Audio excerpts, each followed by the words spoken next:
रामायण में एक प्रसंग बहुत सुंदर है। राम जी के राज्य में जनकपुर से धनुष यज्ञ का निमंत्रण नहीं आया था। यह बात बड़ी ही आश्चर्यजनक थी कि सारे राज्यों को निमंत्रण गया पर राम जी के राज्य में निमंत्रण नहीं गया। उसका एक मूल कारण क्या था कि कभी जनकपुर में अकाल पड़ा था। उस अकाल में ब्राह्मणों ने भविष्यवाणी करी कि अगर अयोध्या से रानी आए और वहां से पानी भरकर अपने हाथ से कच्चे मटके में और कच्चे सूत से पानी भरकर दें, उस जल से अगर शिव जी का अभिषेक किया जाएगा तो पानी बरसेगा। यह निमंत्रण अयोध्या में चला गया और दशरथ जी ने अपनी रानियों को बता दिया कि रानियों के लिए यह निमंत्रण आया है कि अयोध्या से कोई रानी जाए और इस तरीके से पानी भरकर भगवान शिव को अर्पित किया जाएगा तो पानी बरसेगा। अब दशरथ जी की 3 रानियां थी तो उन्होंने कहा तीनों में से कोई एक इस बात को स्वीकार कर लो और एक जन चले जाओ। तो कौशल्या जी तैयार हो गई, हाँ मैं जाऊंगी। तो सुमित्रा जी बोली नहीं नहीं नहीं मैं जाऊंगी, आप बड़ी हैं। कैकेयी जी बोली नहीं मैं जाऊंगी।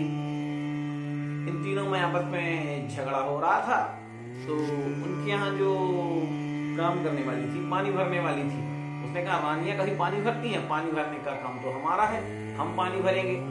अब जनकपुर से जो खबर आई थी उसका प्रयोजन यह था कि रानी आएंगी तो पानी भरेंगी। अब उसको तो जो समझ में आएगी पानी भरने के लिए बुलाया है तो पानी भरने चली गई सहज भाव से। उन रानियों को भी ये समझ में नहीं आया कि यह यज्ञ के लिए है या कुछ विशेष है या जो भी राम जी की इच्छा रही हो। तो उन्होंने अपनी एक पानी भरने वाली सेविका भेजी वहां। वह राजसी ठाट बाट से राजसी वस्त्र पहन के डोली में चली गई। लोगों ने उन्हें बुलाया और उसकी महिमा देखिए कि उस पानी भरने वाली ने कच्ची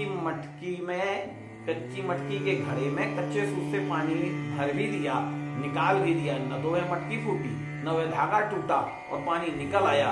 और भी बड़ी कृपा देखिए कि भगवान शिव को वो जल अर्पित भी किया गया और पानी भी बरसने लगा।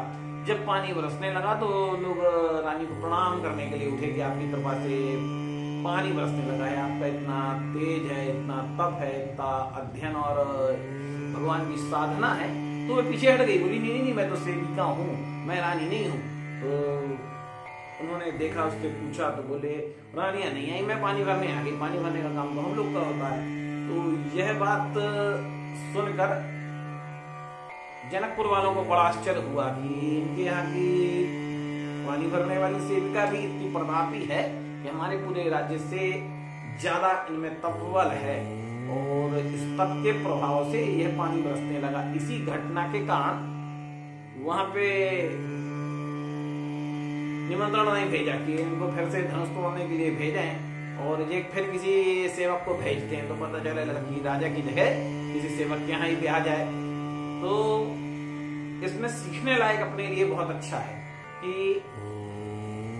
साधना का स्तर इतना ऊंचा होना चाहिए, अध्यात्म में लीन होना चाहिए, भगवान की भक्ति में अपन को इतना लीन होना चाहिए, चरित्र इतना श्रेष्ठ होना चाहिए कि कोई भी कार्य तो किसी भी महापुरुष के लिए निर्धारित हो उसे हम सहज कर पाए और इसका हमें कभी अभिमान ना हो, इसका कभी हमें घमंड ना हो। तो यह बहुत सीखने लायक बात है और इसी के साथ आप अपने जीवन में चीजों को उतारिए। जय माता।